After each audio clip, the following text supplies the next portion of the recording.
출애굽기 20장 1절부터 17절입니다. 출애굽기 20장 1절부터 17절 우리 십계명 우리 함께 교독하도록 하겠습니다.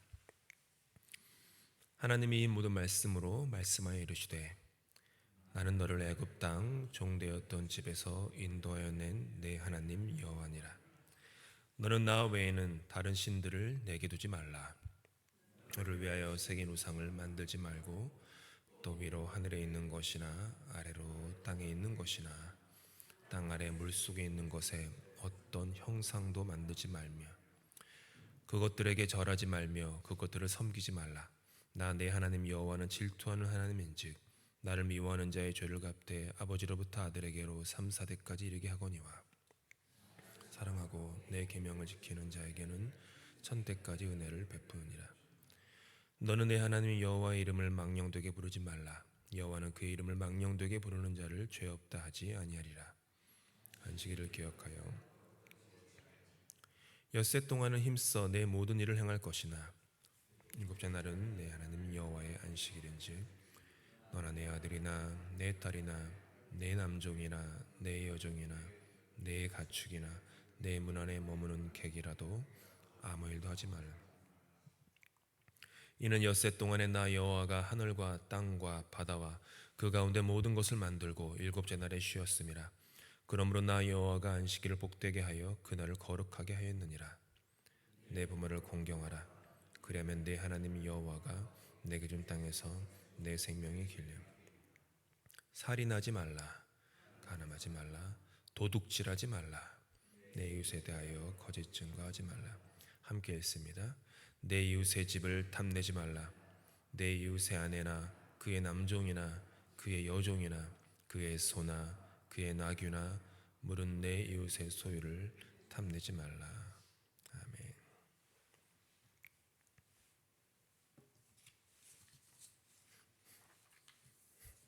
지난 수요일에도 우리가 성경 공부 가운데 공부했지만 율법은 소중한 것입니다. 율법은 귀한 것이고요, 또 선물입니다.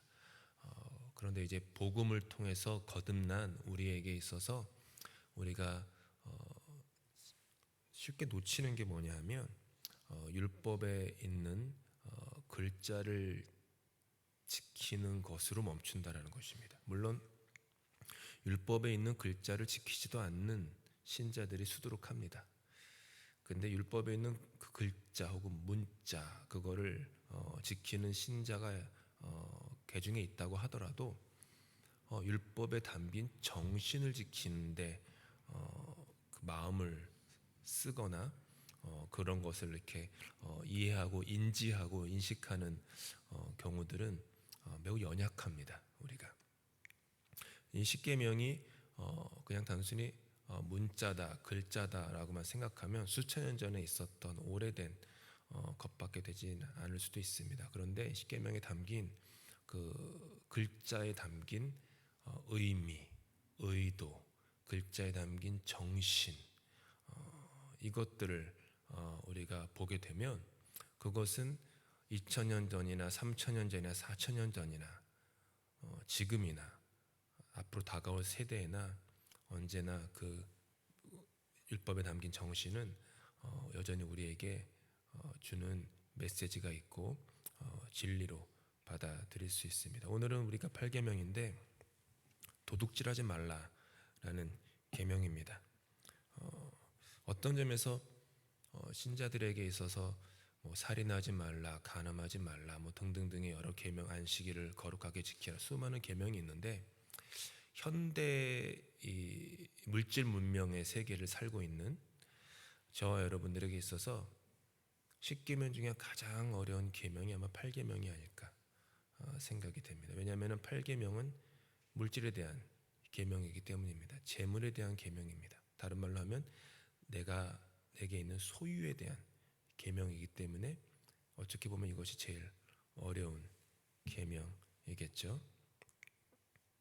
바울 사도께서는 에베소서 4장 28절에 이런 말씀을 썼는데 우리가 여기서 흥미로운 것은요, 에베소서에 쓴 이 편지가 에베소의 지역에 사는 이방 사람들에게 쓴 편지가 아니라 에베소에 있는 교회 안에 있는 신자들, 그리스도인들에게 쓴 편지라는 것입니다.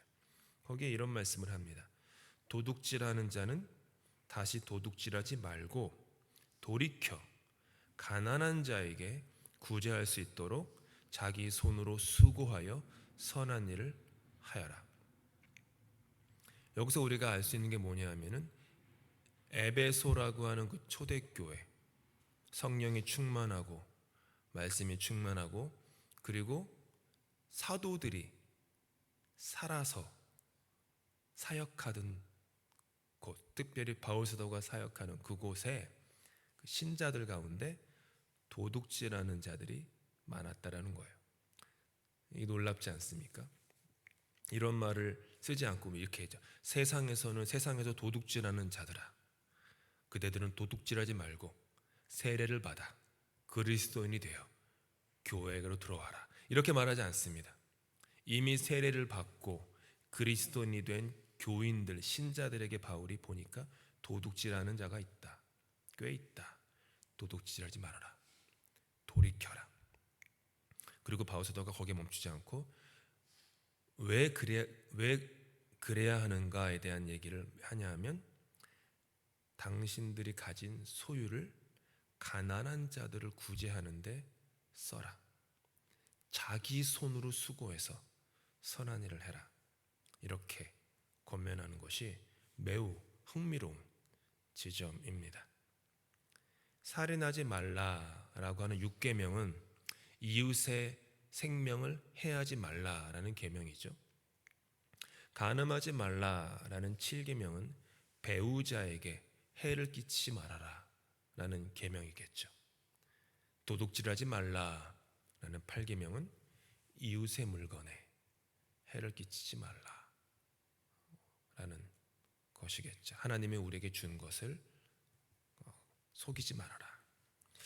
여기서 하나님 우리에게 물으시는 것은 너의 소유가 무엇인가 라는 것을 묻는 것입니다. 너의 소유가 무엇인가?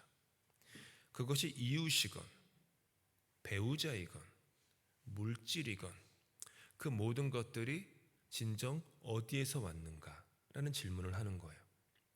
그리고 그것이 우리가 움켜쥐고 내 뜻대로 할 수 있는 나의 것인가에 대한 근본적인 사람 마음에 대한 질문을, 존재적인 질문을 던지는 것입니다. 지금은 포함되지 않은 그 통일 찬송가 69장이 있습니다. 새 찬송가 가지고 계신 찬송가에는 이 찬송가가 없어진 것으로 합니다. 통일 찬송가 69장에 이런 가사가 나옵니다. 나 가진 모든 것 다 주의 것이니 그 받은 귀한 선물을 다 주께 바치네. 2절은 이래요. 풍성한 은혜를 주 내게 주시니 그 축복하신 감사에 첫 열매 드리네. 이게 빠졌더라고요. 69장 새 찬송가 보면 모르겠습니다. 왜 빠졌는지는 모르겠지만 소유에 대해서 자꾸 뭐라 그러니까 이 찬송가를 뺐는지 모르겠지만 여기서 말하는 건 이거예요. 나의 소유가 무엇이든지 간에 내 소유가 아니라는 겁니다. 내 것이라고 생각하는 모든 것들이 내 것이 아니라 선물이라는 거예요. 은혜라는 거예요. 그 얘기를 지금 이 고백을 하는 것이죠. 그런데 우리는 소유에 대해서 집착이 강합니다. 내가 하나님 앞에서, 사람 앞에서 말고요. 사람 앞에서나 구역원들 앞에서나 목사 앞에서 교육자 앞에서 그거 말고 또 목사도 교인들 앞에서가 아니라 하나님 앞에서 내가 어떤 인간인가, 하나님 앞에서 내가 어떤 신자인가, 내 믿음의 실체예요. 실체. 사람들이 말하는 그런 포장된 거 말고요. 하나님 앞에서 실제적이고 현실적이고 정직하고 투명한 나의 신앙의 실체를 아는 방법은 아주 단순합니다. 나의 지갑을 보면 됩니다. 사람은 돈에 대해서 마음이 거기에 있기 때문에 이따 뒷부분에도 말씀드리겠지만 그걸 보면은 그 사람의 신앙이 나오면, 근데 이건 다른 사람들이 알 수가 없어요. 배우자도 모릅니다. 그걸 보면은 내 신앙의 정체가 무엇인지 납니다. 내가 어디에 뭘 쓰고 있는지, 만약 그거를 돈의 양으로 보지 마시고요, 퍼센트로 한번 정리해 보십시오. 한 달 동안 내가 번 것과 쓴 것을 쭉 정리해 보시거나 혹은 1년치를 개인적으로 보신 다음에 그 배우자도 모르는 비자금까지 포함해가지고 다 정리해 보신 다음에 그것을 퍼센트로 나눠 보십시오. 그러면 내 마음이 어디에 있는지가 다 나옵니다. 내 마음이 진정 어디로 향하고 있는지 그거 보시면 돼요. 그게 우리 신앙의 실체입니다. 소유에 대한 집착이 강한 인간의 본성은 욥이 하는 고백을 방해합니다. 욥의 고백은 이거예요. 함께 읽어봅시다. 시작. 내가 모태에서 알몸으로 나왔사온지요 주시니도 여호와시요 거두시니도 여호와시오니 여호와 이름이 찬송을 받으실지니이다. 도둑질하지 말라 라는 이 계명은 이 꺼지지 않는 이 욕망의 노예가 되지 말라고 하는 하나님의 보호장치입니다. 간음이 상대를 속이는 것과 마찬가지로 도둑질 역시 나를 속이고 상대를 속이고 하나님을 속이는 것입니다. 우리가 도둑질할 때 이제 하나님과의 관계 말고 이웃 간의 관계에서 도둑질을 생각하면 내 안에 있는 다른 사람 안에 있는 불안감을 이용합니다. 대부분의 광고를 보시거나 혹은 요즘 한국에는 캐나다도 좀 있는 것 같지만 한국엔 참 많은 게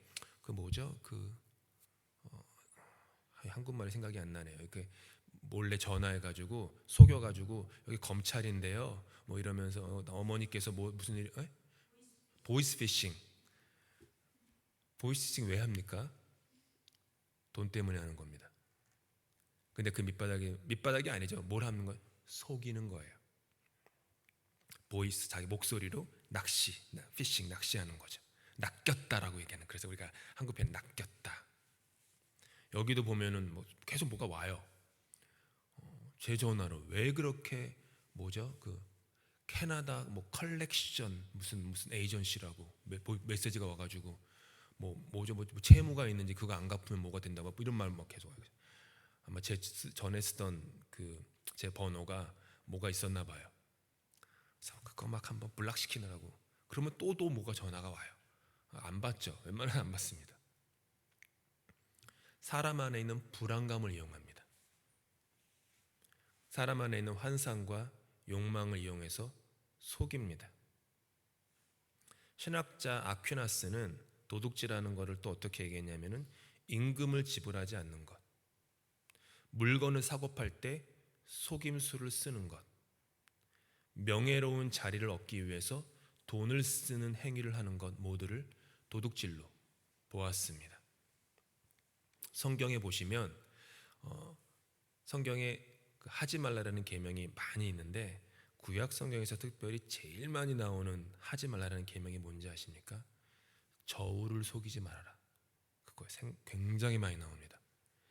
당시에는 지금은 1불, 2불 숫자로 나지만 당시는 저울질을 해가지고 돈에 무게를 재서 하지 않았습니까? 저울질을 속이는 거예요. 예전에 아브라함 성경 공부할 때 제가 강주에서 성경 공부했지만 아브라함이 아내 사라를 매장할 막벨라구를 살 때 그냥 준다라는 거를 굳이 돈을 지불합니다. 근데 어떻게 돈을 지불하냐 하면은 시장에서 정당하게 소용되는 맞는 저울을 갖고 와서 그 저울에 돈을 달아가지고 지불합니다. 저울이 다르다라는 거예요. 조금 많이 속인다라는 거예요. 아브라함은 철저하게 정확한 무게의 돈을 자기 아내를 위한 장지로 삼고자 정확한 돈을 지불합니다. 그래서 아브라함을 우리는 믿음의 조상이라고 얘기합니다. 그렇게 어떻게 보면 단순하지만 매우 중요한 것에서부터 도둑질하지 않으려고 하는 그런 신앙의 자존심, 믿음, 신뢰가 있는 것이죠. 마틴 루터는 부정한 수단을 써서 돈을 모으는 모든 행위, 그거를 도둑질로 보았습니다. 그러면서 마틴 루터가 자기의 서적에서 이렇게 한탄합니다. 도둑질은 널리 만연된 죄악이면서도 사람들이 눈꼽만큼도 신경 쓰지 않기 때문에 도저히 어찌할 수 없는 지경에 이르렀다. 만약 이 글을 쓴 사람이 마틴 루터라는 걸 빼놓고 지금 이 말을 쓰면 정말 그렇지. 도둑질은 널리 만연된 죄악이면서도 사람들이 눈꼽만큼도 신경 쓰지 않기 때문에 도저히 어찌할 수 없는 지경에 이르렀다. 똑같죠. 부자가 하나님 나라에 들어가는 것이 낙타가 바늘귀로 들어가는 것보다 더 어렵다고 예수님께서 말씀하셨습니다. 돈 많은 사람은 천국에 들어가지 못한다라는 뜻은 아닙니다. 탐욕이란 끝이 없고 결코 만족을 모르기 때문에 그만큼 어렵다라는 거예요. 낙타가 바늘귀로 들어가기가 너무너무 어렵고 불가능에 가까운 것처럼 내 안에 있는 탐욕, 욕심, 결코 만족을 모르는, 먹이고 또 먹이를 주고 만족을 줘도 결코 만족을 모르는 그 탐욕은 끝이 없기 때문에 야곱 성경 공부할 때 야곱의 인생을 하나로 정리하면 집착의 인생이라고 제가 요약해 드렸습니다. 야곱은 집착의 인생입니다. 야곱의 이름 발 뒤꿈치를 잡는 자. 야곱은 인생에서 속임수를 많이 씁니다. 그래서 특별히 속임수를 많이 써요. 그만큼 야곱은 소유에 집착하는 사람이었습니다. 그런 야곱이 이스라엘이 되는데 이스라엘이라는 이름으로 바뀌는데 거의 100년이 걸렸습니다. 생각보다 그 야곱을 좀 젊은 나이에 어떤 일들을 한 걸로 보시는데 야곱의 나이를 바로에게서 험악한 세월을 산 게 130년입니다. 거기서부터 거슬러서 계산하면요, 야곱이 형을 속여가지고 그 장자권을 팔아서 도망간 때가 어떻게 계산하면 한 70세쯤 정도 됩니다. 젊은 나이가 아니에요, 사실은. 그리고 이스라엘로 변한 때가 90대 말, 거의 100, 그러니까 자기 인생에 100년쯤 걸려서야 100년이라는 고통과 고난과 연단과 훈련을 거쳐서야 그제서야 집착에서 조금 벗어나게 됐다라는 거예요. 얼마나 우리 안에 있는 야곱과도 같은 지렁이 같은 야곱이 얼마나 그 권력이 세면 이렇게 오래 걸리는 것입니까? 욕망에 대한 인간의 집착은 이렇게 강력한 것입니다. 사람은 누구나 자신이 누구인지를 정의하며 살아가게 되어 있습니다. 어떤 사람은 내가 하는 일이 나를 정의한다고 생각합니다. 다른 사람이 나에 대해서 가지고 있는 평가가 나를 정의한다고 생각하며 살기도 합니다. 또한 내가 소유한 것이 나를 정의한다라고 생각하며 삽니다. 그래서 내가 소유한 것을, 내가 움켜쥔 것을 내려놓으면은 나란 사람의 존재가 사라지는 불안감에, 공포에 사로잡히기 때문에 놓질 못합니다. 그만큼 어려운 것입니다. 그래서 그렇게 사람은 소유에 집착합니다. 내가 소유한 것이 나란 존재를 정의하는 것으로 여기기 때문에, 또 내가 소유한 것이 나의 존재를 행복하게 해준다고 여기기 때문에 그 환상에 속는 것입니다. 가진 것을 잃을까 봐 조바심을 내고 조바심을 상쇄시키고자 도둑질을 합니다. 유산에 대한 질문을 받으셨을 때 예수님께서 비유로 한 부자에 대해서 말씀하셨습니다. 근데 이 부자는 계속 혼자 중얼거립니다. 내가 곡간을 지어서 평생 걱정 없이 살아야겠다. 그리고 내 영혼에게 평안하라, 평안하라 라고 말해야겠다. 이 곡간 몇 가지 단어만 빼면 똑같습니다. 내가 뭔가 곡간을 지어서 평생 걱정 없이 살아야겠다. 내 영혼에게 너 이제 괜찮아. 은퇴자금 잘 마련됐어. 이것도 있고 저것도 있고 자식을 또 이만큼 길러서 너의 노후는 보장돼 있어. 평안해, 평안해, 평안해. 그렇게 말해야겠다 라고 중얼거립니다. 그 내용에 대한 레슨도 있지만 참 흥미로운 것은 그가 혼잣말을 했다라는 겁니다. 혼잣말. 계속 혼잣말을 하는 거예요. 그만큼 외롭다라는 거예요.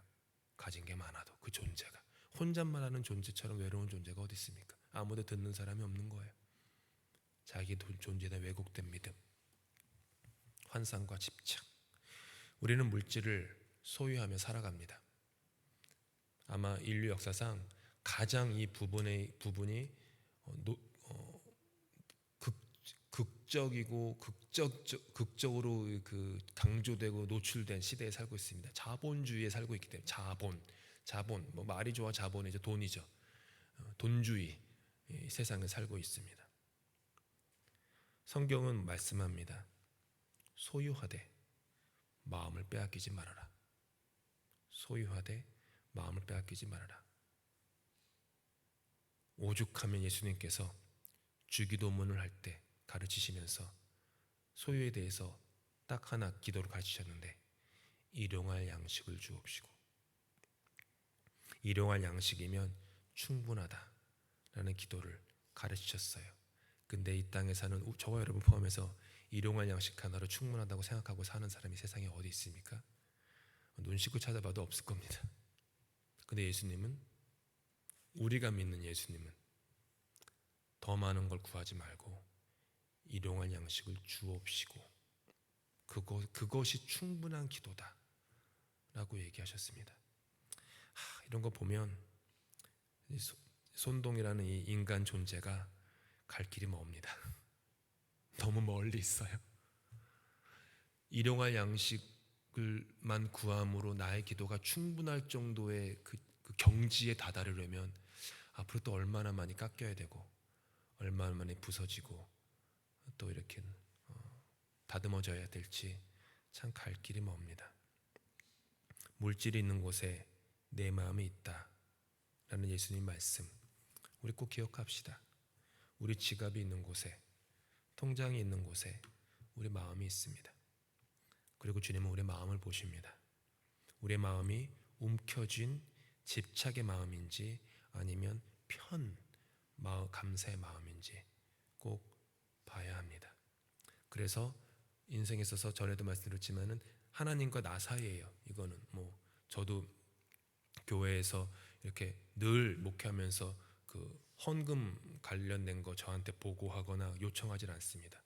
이름과 헌금 절대로 들여다보지도 않고 하지 않습니다. 하나님과 나 사이의 관계예요. 근데 그때 저 스스로도 경험해 보자면 제가 속는 게 뭐냐면은 돈의 양에 속아요. 돈의 양이 아니라 퍼센티지를 봐야 합니다. 내가 얼마의 퍼센티지를 내가 아닌 다른 사람을 위해 쓰고 있는가? 내가 얼마의 퍼센테이지를 움켜쥐지 않고 내어놓고 있는가? 내가 얼마큼 자유한가? 그거예요. 그 퍼센트만큼 내가 하나님 안에 자유한 비율입니다. 비율이에요. 그래서 많이 기부하는 사람들을 부러워하실 필요가 없습니다. 100만 불 헌금하면은 그게 대단한 헌금입니까? 만약 그 사람이 헌금한 100만 불의 1%라면 가진 것 중에 50%가 만 불이에요. 예를 들어서. 그러면 그 만 불이 100만 불보다 양은 작죠. 근데 여러분 꼭 잊지 마셔야 되는 게 예수님은 뭐라고 하셨어요? 과부의 2렙돈. 너희들은 많은 것 중에 조금 떼가지고 줬지만 이 여인은 가진 걸 전부를 드렸다. 이 여인이 드린 게 더 크다. 굉장히 중요한 메시지입니다. 퍼센트 비율을 보라는 거예요. 예수님은 돈의 양에 속지 말고 한번 기회가 되시면 올 한 해 한번 들여다보십시오. 배우자에게도 말하지 마시고 들여다보십시오. 그리고 내 신앙의 실체를 한번 정직하게 보실 수 있기 바랍니다. 초점은 은혜입니다. 은혜입니다. 내 것이 아니라 은혜의 선물이라는 거예요. 자녀도 내 소유가 아니라 은혜의 선물. 내 옆에 앞뒤에 있는 교우들도 은혜의 선물. 지금 있는 이 교회도 은혜의 선물. 내게 있는 물질도 은혜의 선물. 나를 지극히 사랑하시는 하나님께서 내 인생을 소유에 대한 집착으로 살지 않고 노예로 살지 않고 감사의 삶을 살라고 그렇게 가르치시는 하나님의 말씀에, 예수님의 말씀에 귀를 기울여 조금씩 자유하는 그런 삶을 살기를 바랍니다. 올 한해의 주제가 일어나 빛을 발하는 것입니다. 단순합니다. 내가 어디서 일어나야 될까? 내 소유를 나의 소유를 보면서 내가 여기서 어떻게 일어날 수 있을까? 어떻게 빛을 발할 수 있을까? 보면서 조금씩 주님 앞에 감사의 마음이 회복되고 돈뿐만 아니라 우리의 관계에서도 모든 것에서도 그런 감사와 은혜가 넘치는 그런 저와 여러분의 삶이 다 될 수 있기를 예수 이름으로 축복합니다. 함께 기도하시겠습니다. 사랑의 하나님, 우리는 늘 움켜쥐고 살려고 합니다. 늘 불안합니다. 늘 근심합니다. 늘 걱정합니다. 때로는 우리의 기도의 내용을 가만히 들여다보면 어떻게 하면 움켜진 손을 피지 않으려고 하는 그런 우리들의 그런 불안과 두려움으로 인한 기도도 참 많은 것을 보게 됩니다. 주님, 우리에게 내려놓음을 가르쳐 주시옵소서. 움켜진 손을 펴는 훈련을 가르쳐 주시옵소서. 인생의 고난과 어려움이 왔을 때에서야 그것을 배우는 그런 어리석은 자 되지 않게 하시고, 인생이 아직 평안할 때에 그때부터 훈련을 받고 또 우리 자녀들에게 이 교회 가운데 우리가 나누는 삶, 베푸는 삶, 은혜의 삶, 선물의 삶, 그 무엇보다 감사가 넘치는 삶을 사도록 도와주십시오. 배우자를 보면서도, 나의 물질을 보면서도, 교회를 보면서도, 이웃을 보면서도 감사하다, 감사하다, 감사하다, 참 감사하다, 감사하다, 그런 고백으로 가득 찬 감사의 삶이 될 수 있도록 그렇게 일어나 빛을 발하는 우리가 되도록 주님 은혜 베풀어 주시옵소서. 우리 주님께서 하시는 기도로 예배 마칩니다. 하늘에 계신 우리 아버지, 아버지의 이름을 거룩하게 하시며 아버지의 나라가 오게 하시며 아버지의 뜻이 하늘에서와 같이 땅에서도 이루어지게 하소서. 오늘 우리에게 일용할 양식을 주시고 우리가 우리에게 잘못한 사람을 용서하여 준 것 같이 우리 죄를 용서하여 주시고 우리를 시험에 빠지지 않게 하시고 악에서 구하소서. 나라와 권능과 영광이 영원히 아버지의 것입니다. 아멘.